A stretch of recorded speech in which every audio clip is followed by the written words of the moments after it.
Good morning students. आज हम जो आपका टॉपिक करने जा रहे हैं बहुत ही अच्छा टॉपिक है द सेंटेंस से स्टार्ट करते हैं, उसके बाद में न्यू टॉपिक लेंगे कोई कि सेंटेंस होता क्या है। सबसे पहले समझेंगे कि ये sentence is a group of words, शब्दों का ऐसा समूह है that are joined together to make complete sense, जो पूरा अर्थ देता हो। कहने का मतलब शब्दों का ऐसा समूह है जो पूर्ण अर्थ देता हो, वो क्या कहलाता है? सेंटेंस कहलाता है। It is made of two part, subject and predicate. एक सेंटेंस में एक सब्जेक्ट हो सकता है, एक प्रीडिकेट हो सकता है। अब ये सब्जेक्ट एंड प्रीडिकेट होते क्या है, इसको समझेंगे कि subject is the part of sentence. Subject जो होता है वो सेंटेंस का पार्ट होता है। दैट नेम्स द पर्सन, किसी पर्सन का नेम भी हो सकता है, थिंग भी हो सकती है, अपन स्पोकन अबाउट बोल सकते हैं। इन ए सेंटेंस में subject is usually placed first, कि सेंटेंस में सब्जेक्ट सबसे पहले यूज़ किया जाता है।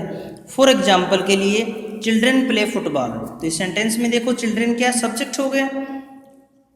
सेकंड प्रीडिकेट क्या होता है कि सब्जेक्ट के अलावा जो भी पार्ट होता है उसे अपन प्रीडिकेट बोलते हैं। जैसे आ गया the predicate is the part of sentence which must have list one finite verb, जिसमें क्या होगी? एक फाइनाइट वर्ब भी होगी। प्रीडिकेट्स प्रोवाइड मतलब प्रदान करना, इंफॉर्मेशन, सूचनाएं about the subject and the verb in a sentence. Subject और वर्ब की क्या देता है? इंफॉर्मेशन देता है प्रीडिकेट्स। जैसे आ गया सेंटेंस चिल्ड्रेन स्विम, तो यहाँ पर चिल्ड्रेन सब्जेक्ट हो गया, प्रीडिकेट इसका क्या हो गया? स्विम हो गया। आई एम देयर टीचर, ये सेंटेंस में देखो सब्जेक्ट हमारा क्या हो गया? आई हो गया। एम यहाँ पर क्या हो गई? वर्ब हो गई। और देयर टीचर, ये कंप्लीट एम से लेकर देयर टीचर हमारा क्या हो गया? प्रेडिकेट हो गया। तो हम इसी को समझ। अब देखो सेंटेंस के टाइप्स देखो कि there are 4 different types of sentence. Sentence के 4 पार्ट्स होते हैं। फर्स्ट होता है डिक्लेरेटिव सेंटेंस। क्या होता है डिक्लेरेटिव सेंटेंस? कि declarative sentences make a statement. Declarative sentences एक वाक्य बनाता है। These can be of 2 types, और 2 टाइप्स के होते हैं। कौन कौन से? अफर्मेटिव को बोल सकते हैं, सिंपल भी बोल सकते हैं, असरेटिव भी बोल सकते हैं। कि Reena is a teacher, Reena क्या एक टीचर है, तो ये कौन सा सेंटेंस हो गया? अफर्मेटिव हो गया। अगर इसी सेंटेंस में हेल्पिंग वर्ब के बाद में नोट लग जाता तो ये सेंटेंस निगेटिव हो जाता। सेकंड देखो इसी का पार्ट है निगेटिव में क्या हो गया? याना इज नॉट ए टीचर, इसमें देखो नोट है इसके है तुरंत बाद में, तो यहाँ पर ये कौन सा सेंटेंस हो गया? निगेटिव। तो ये तो हमारा हो गया डिक्लेरेटिव सेंटेंस। अब इंटरोगेटिव सेंटेंसेस जो होते हैं वो हमारे 3 टाइप्स के होते हैं। कौन कौन से? देखो इसमें WH वर्ड से जो क्वेश्चन स्टार्ट होते हैं वो सारे इंटरोगेटिव कहलाते हैं। तो जो WH वर्ड क्वेश्चन करते हैं वो हमारा क्या हो गया? WH क्वेश्चन से हो गया। जैसे पूछा व्हाट इज योर नेम, तो लास्ट में क्वेश्चन मार्क लिखा हुआ है, ये सेंटेंस भी इंटरोगेटिव हो गया। सेकंड टाइप का इंटरोगेटिव होता है जो हेल्पिंग वर्ब से स्टार्ट होता है, जिसका आंसर येस और नो में दिया जाता है। जैसे इज योर नेम रोशनी, आपका नेम रोशनी है, अगर उसका नेम रोशनी है तब तो यस या फिर नो होगा। तो ये सेंटेंस भी कौन सा हो गया? इंटरोगेटिव। एक होते हैं क्वेश्चन टेक्स्ट। क्वेश्चन टेक्स्ट में क्या होता है? शॉर्ट फॉर्म में लिखा जाता है कि योर नेम इज रोशनी। अगर इसी को अपन शॉर्ट फॉर्म में लिखें तो क्या है? इजंट इट, नहीं रोशनी नहीं है। तो कहने का मीन्स क्या हो गया? निगेटिव सेंटेंस बनाते हैं लेकिन शॉर्टकट में बनाते हैं, उसे क्या बोलते हैं? Take questions.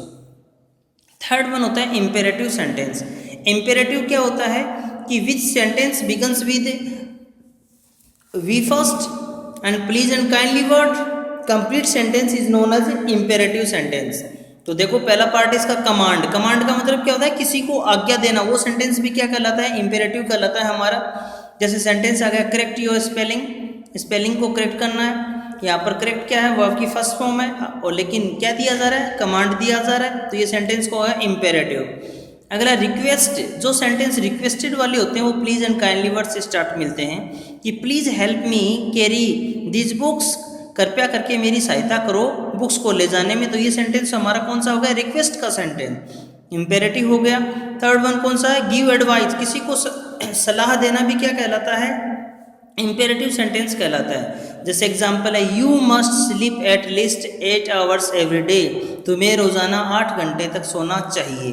तो ये सेंटेंस क्या हो गया? एडवाइस देना। तो इंपेरेटिव में कौन कौन से आते हैं? कमांड वाले सेंटेंस, रिक्वेस्ट वाले और सेंटेंस, और कौन से आते हैं? एडवाइस वाले। नेक्स्ट देखो एक्सक्लेमेटरी सेंटेंसेस कौन से होते हैं? जो हमें सडन फीलिंग